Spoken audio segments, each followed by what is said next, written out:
This convention has been, well, unconventional, and so is the guy at the top of the ticket. But how does it compare with other conventions? Well, Andrew caught up with a big name who's been covering these things for decades, and he joins us now. Andrew? Well, Rich, you and Dominic and I have spent countless hours over the past year trying to explain the success of Donald Trump, the candidate, and how the rules that apply to other candidates don't seem to apply to Donald Trump, how he seems to have Teflon about the things that he says, things that might insult other people or entire groups of people, the fact that he relies on social media, and all the other mistakes that seem to catch up so many other politicians. But of course, the three of us have only covered so many of these presidential campaigns, so earlier today I caught up with legendary former CBS anchorman Dan Rather to get his take on the Trump clown car, some of the stuff that we saw yesterday with the Melania flap, and all of these other issues. What is it about Donald Trump that makes his candidacy so unique? And also, with a historical perspective, has Dan Rather seen anything quite like it before? So, Ms. Rather, when history writes the story of day one of this convention, it's going to be the dispute on the floor and then the Melania Trump plagiarism story. What's your impression of day one? More complicated than that. Those are the two running stories out of it, the walkout by the Colorado and Iowa delegations, and then the controversy over Mrs. Trump's speech, charges of plagiarism.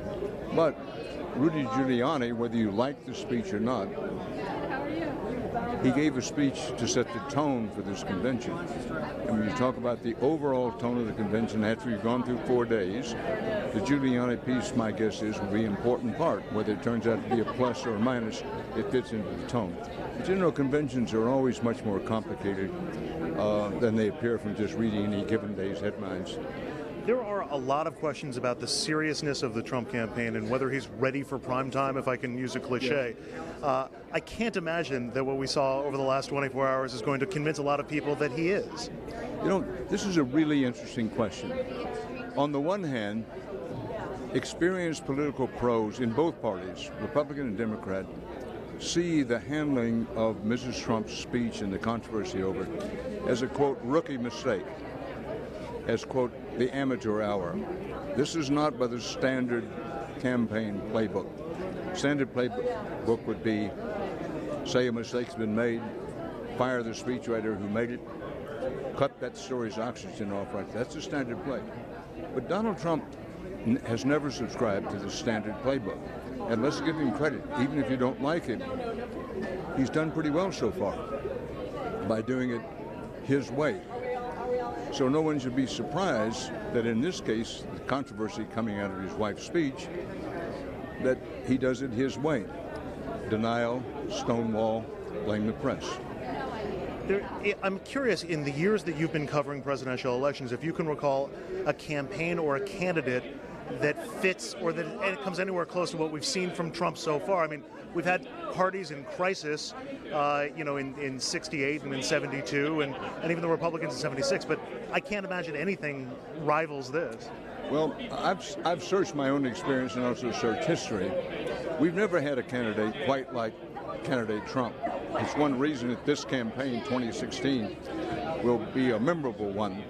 The closest that we've had, George Wallace, the governor of Alabama, racist governor of Alabama, ran a campaign somewhat similar to Trump's. Back in the 1800s, William Jennings Bryan posed himself as a populist candidate, kind of close. But Trump is the first social media presidential nominee. And if he's president, he'll be the first social media president. Yes, President Obama has used social media in the same way that Truman and Eisenhower used it before Jack Kennedy, but Jack Kennedy is known as the television president, first television president. Donald Trump has learned to use the power of social media to tremendous benefit.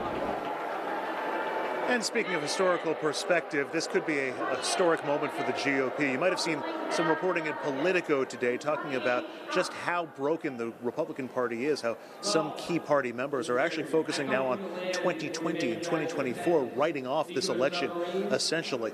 And for more on some of the divisions and analysis of that division within the Republican Party, we turn to Mike Grunwald, one of the reporters for Politico. We talked a little bit earlier today. It's more divided than usual, and it's because Donald Trump is such an extraordinarily unusual candidate. You know, the Republicans have always had divisions. They always have primaries, and, you know, people fight it out. But they always end up with a more or less conservative candidate. This year they ended up with a candidate who I don't think anybody even really knows if he's conservative. He stands for Trumpism, not conservatism, and I think that's the source of a lot of the divisions. Back here, we're continuing the roll call that is going to nominate formally Donald Trump for president. Connecticut just cast its votes. And I can tell you that New York will vote out of order and will have the honor of putting Donald Trump over the top. New York, the Empire State, will nominate its home son as the Republican nominee for president. Take pride in that, or not if you like, but that's the way it's going to play out. That is the latest from here at the Republican National Convention in Cleveland. Rich, let's send it back to you in the studio. You know, Andrew, we both know the most hated question is, oh, tell me about the mood there. It's the laziest question around. However, ton of no-shows, people that weren't going. None of the former nominees or any member of the Bush family or up and down the line are showing up there. Even the governor of Ohio's not in the building. And there seems to be a ton of the folks that are there of the party, a level of discomfort with not only the candidate, but how the campaign's being run. Do you get the sense from some of the folks there, they just want to get in and get out of next Thursday and not have basically any of the stink if this thing goes bad on their hands? How disjointed is this thing from somebody inside the arena? You know, there is some aspect of that when you talk to some of the delegates here, but Rich, you have to keep in mind the people who are here, who have made the trip to Cleveland for the convention, are among the true believers. They're either humongous party supporters or they're huge Donald Trump supporters, and occasionally you get a line and you get somebody who's both. So the people who are here are really enthused about the possibility of putting a Republican back in the White House, and I have not seen a lot of the reticence that we've heard about from the behind-the-scenes folks. But again, these are the frontline people. You can hear the cheers for, as every state is announcing its roll call, they are the cheerleaders for this party. They're doing what they can to put on the best possible face. And some of them think, hey, you know what, everything's going fine, and Trump will have the momentum he needs to win the White House and carry the Senate and the House with him as well. So it's not as obvious as it might be to some of the people who aren't here, Rich. The people who are here, they seem to be having a great old time. Yeah, and it's always the folks with the big funny hats and everything else that are the ones that care least about what guys like us has to say. Thank you, Andrew. And we'll be checking back into Cleveland in the very near future. But for me, Shelley, conventions are always an opportunity. You break bread with some of the people that you were enemies in the campaign trail. You get the folks behind you. You schmooze the donors in some of the suites, you know, above the convention floor. And you walk out of it when the confetti falls and the balloons drop, saying we got momentum, and you hopefully pick up 3 or 4 points. He went into Cleveland 4 points behind.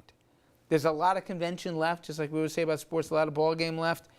But he's got to really turn this thing around starting tonight here for there to be a plausible argument that he is a viable alternative for anybody sitting on the fence, even if they don't like Hillary, to say, I can trust him with the launch codes, I can trust him with running an economy. Well, I think one of the challenges that Andrew pointed out, the people that go to a convention, and not the high rollers and the candidates you're talking about, but people who are loyal to their party, loyal to the candidate, they go with the best of intentions. They want their candidate to win. They think it's great. It's a very positive atmosphere, notwithstanding what all of us say around.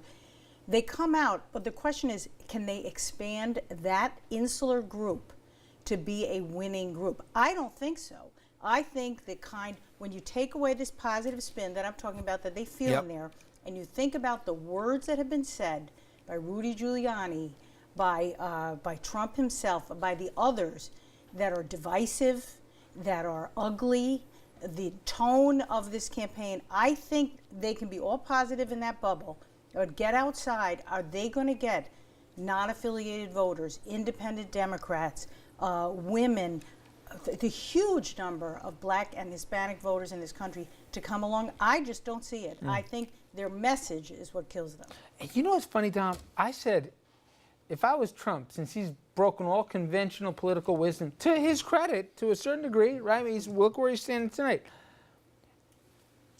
Go glitz on this thing. Don't halfway it. Don't try and make it another convention, right? Where, you know, he's got gold-plated everything. I mean, make this thing as tricked out as you could. Bring every C or D list celebrity, do what you're going to do, have the music going, whatever. He had the wrestling show background when we walked out to smoke. You said it was Eddie Murphy moment. There's not even that. I mean, look at the names that are talking or not talking and not there and whatever else. And I know a lot of the public doesn't care. Senator so-and-so is not showing up, or, okay, McCain's not there, and people are yawning and covering their mouth. I get it. But it does say, politicians go anywhere if they think it's going to help them. Right. People aren't showing up there because they think it's going to hurt them. Right. You can't argue with the point that you just made. Trump is trying to sell us on he's unconventional. It's a new day, a new Republican Party. But isn't it interesting that he blames, if the sun doesn't come up, it's Obama and Hillary's fault, and his wife is borrowing a page from the First Lady, Michelle Obama. Well, the buck's got to stop, as he said. I mean, he blamed ISIS on the Secretary Clinton. He blamed, I mean, you go up and down the line, it's their fault. But a speech goes wrong, somehow it's the liberal media's fault, right? And let me tell you what I noticed. The Assemblywoman's correct. You're basically playing to the base when you're at a convention. But I, as a political reporter, I was a bit shocked when he came on stage last night. Not because he came on stage, because I believe Obama or someone did it also in their convention. But what I was shocked at, I didn't see the wild roar for Trump. Mm-hmm. It was somewhat muted in terms of the positive reaction. Well, we're not even talking about Don. The story that happened was, Oh, I noticed it. you know, you had a floor fight going on for a little while. And it could have gone on much longer if, at least my ears tell me the story, that there was a lot more, ayes than nays in terms of continuing with how they wanted to go with the process.